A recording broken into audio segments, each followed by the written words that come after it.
দিদির অত্যাচার, অনেক সইলাম আমরা দিদির অত্যাচার।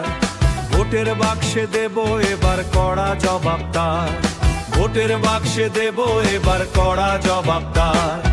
অনেক সইলাম আমরা দিদির অত্যাচার, অনেক সইলাম আমরা দিদির অত্যাচার। ভোটের বাক্সে দেব এবার, ভোটের বাক্সে দেব এবার কড়া জবাব তার। চুরি আর চলবে না এই বাংলা,